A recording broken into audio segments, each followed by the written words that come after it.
전미 예수님, 오늘은 복되신 동정 마리아 탄생 축일입니다. 성부와 성자와 성령의 이름으로 아멘. 네, 오늘 복음 말씀은 이제 성모님의 족보가 나오시고, 여기 보면 어떤 나무가 있죠, 그렇죠? 그리고 맨 밑에는 뭐 아브라함부터 시작하겠죠. 이렇게 많이 족보가 있고, 그 이제 남자가 뭐 아브라함, 이삭은 야곱을 낳고 뭐 이렇게 나오는데, 나중에는 이제 그 다윗의 후손 중에서 요셉이 태어났는데 성 마리아에게서 예수님이 났다. 이렇게 그 요셉에게서 이제 예수님이 났다. 이게 이제 정상인데 성모님을 이 마테오는 성모님에게서 예수님이 났다. 그래서 이 성모님이 빠지면은 예수님이 태어날 수 없는 족보를 만들어 버렸어요. 그래서 이 성모님에 대해서 엄청나게 뭐 루카복음도 그렇지만 중요성을 부여하고 있다라고 이렇게 보는 거고. 근데 이제 뭐 개신교는 또 우리만큼 성모님을 그렇게 인정하지는 않지만 우리는 왜 성모님을 그렇게까지 우리가 존경하고 공경해야 되는지를 우리가 이제 좀 알아야만 하겠죠. 그래서 이 성모님이 먼저 예수님보다 먼저 오셔서 예수님의 어머니가 되셔야만 하는 이유를 우리가 이해하지 못하면은 성모님 뭐 안 계셨어도 예수님 혼자 잘 하셨을 텐데 뭐 이렇게 가면 골치 아프잖아요. 그래서 일단은 구원자라고 하는 구원자 누군가를 새로 태어나게 만드는 존재는 반드시 뭐가 필요하냐면 어, 이 사람들에게 가르칠 수 있어야 돼요. 그렇죠?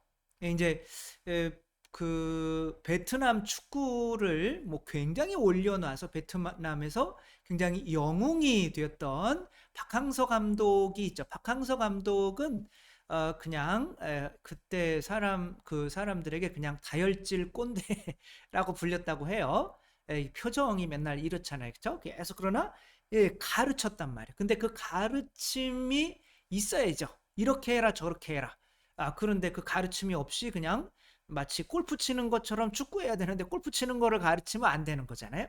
그러니까 올바른 가르침이 있어야 되는데 그 가르침에 순종할 수 있도록 또 부어주는 게 필요해요. 그것이 이제 은총인 거죠. 그래서 가르침은 진리이고 말씀이고 은총은 이제 표징이에요.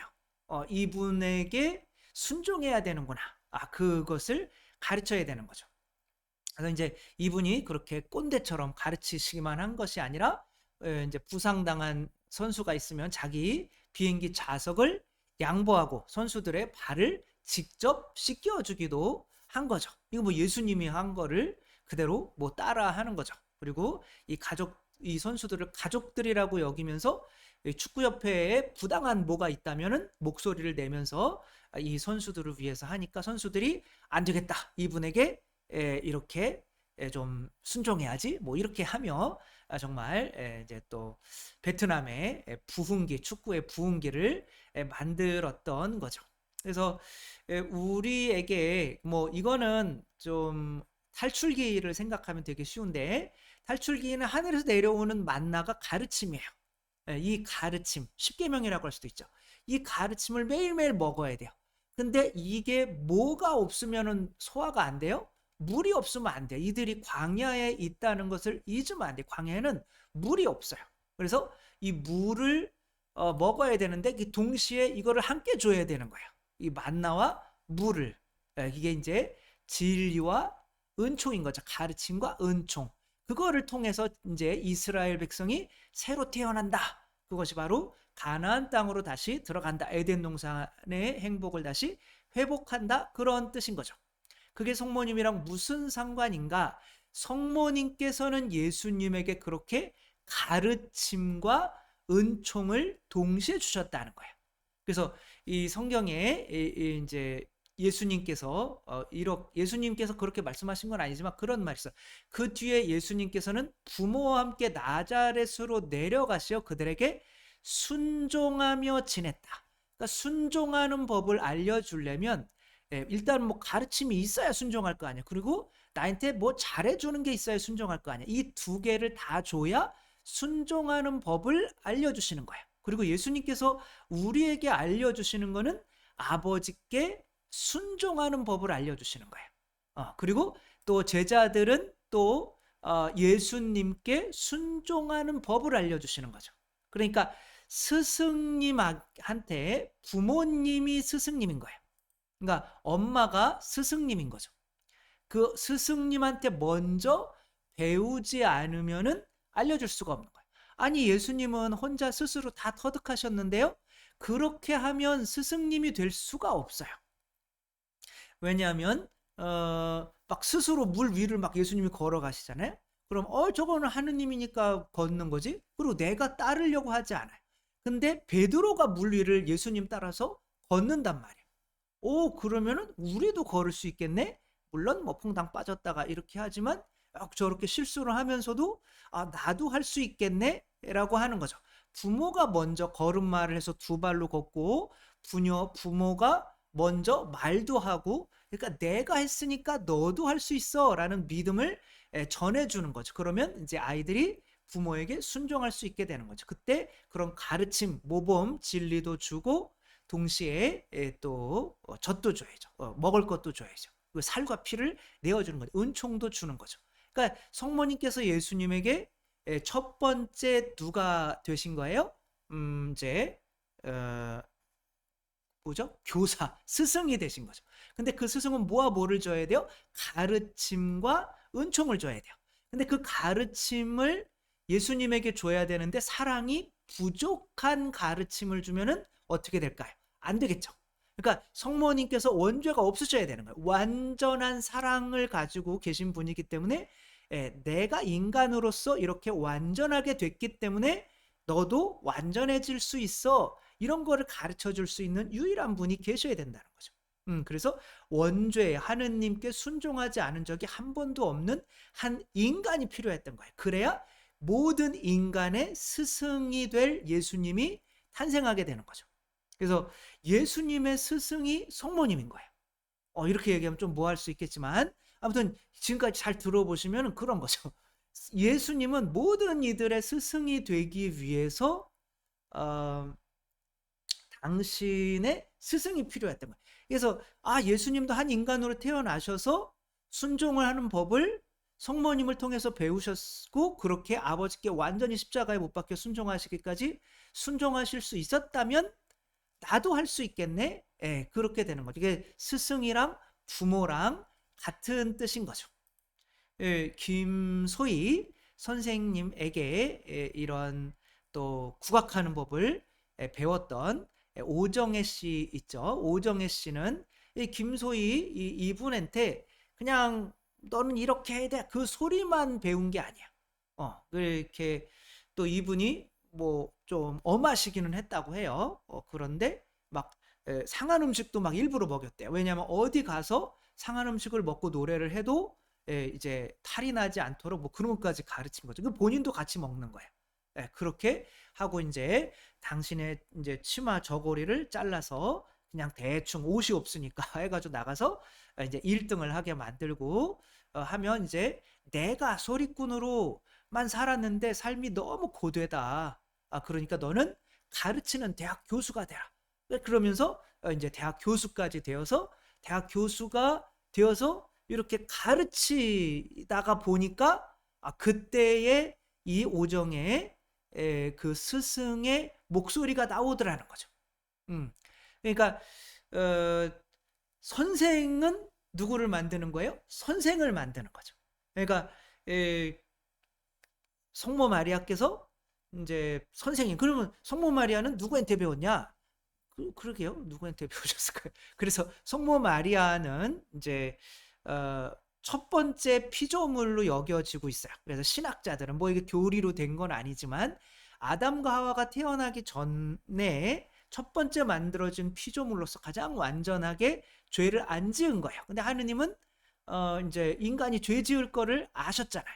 근데 그 인간들에게 스승이 필요한데 그 스승을 위해서는 또 죄를 안 지은 스승이 필요한 거죠. 그러니까 이 예수님과 성모님을 이제 미리 마련해 놓고 때가 찾아 이 두 분을 보낸 거예요. 그래서 이제 공동 구속자, 우리 구원을 위해서 공동으로 협력하신 자다. 이제 그렇게까지 보이기도 하고, 그거는 뭐 교리는 아니지만 요한 바울 2세도 성모님은 공동 구속자다 이런 말을 되게 많이 쓰셨어요. 그러니까 우리가 이게 뭐 어떻게 해서든 성모님을 공경해야 되는데 그냥 성모님은 뭐 훌륭해 뭐 죄 안 졌어 이런 게 아니라 예수님이 구원을 하시는데 어떤 역할을 하셨는지 우리가 이해해야 예수님을 공경하며 성모님도 공경하게 되는 거예요. 무조건 공경하는 게 아니라 성모 말이야. 그러니까 그냥 뭐 개신교에서 뭐라고 그러면은 왜 뭐 성모님을 뭐 섬기냐 막 우상을 만들어 놨냐 그러면은 그런데 성모님이 안 계셨다면은 예수님이 우리의 스승님이 될 수 있으셨을까요? 그래서 그 예수님이 부활하셨을 때 그 마리아 막달레나는 예수님을 보고 라뿐이 이렇게 했잖아요. 나의 스승님. 그러니까 요한복음은 결국에는 이제 표징을 통해서 예수님이 뭐가 되시기를 원하는 거예요? 스승님이 되시기를 원하는 거예요. 그거를 위해서 하느님께서 표징을 계속 주면서 이제 그런 건데 뭐 지금 요한복음을 이렇게 쓰고 있는데 아무튼 그런 스승님이 부모님이랑 같은 말이에요.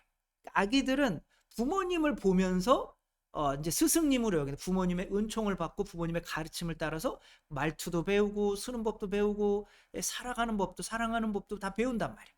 그래서 부모님이 사랑이 작으면 자식들은 사랑이 클 수가 없어요. 왜? 부모님이 스승님이니까. 성모님은 완전하셔야 돼요. 죄가 없으셔야 돼요. 예수님이 보고 배우셔야 되니까. 그리고 또 예수님이 그 스승님이 없으셨다면 우리한테 스승이 될 수가 없어요. 왜? 그 스승님한테 배우지도 않고 혼자 이렇게 터득을 했다면 뭘 가르쳐 줄 수가 있겠어요? 그게 본인도 배우지 않고 그냥 저절로 알았는데 그런 게 아닌 거죠. 그러니까 배워서 안 사람만이 똑같이 내가 이렇게 했으니까 너희들도 할 수 있어. 저분이 했었으면 나도 할 수 있겠네. 이래야 스승인 거죠. 그러기 위해서 예수님에게는 스승님이 꼭 필요하셨다 아는 거죠.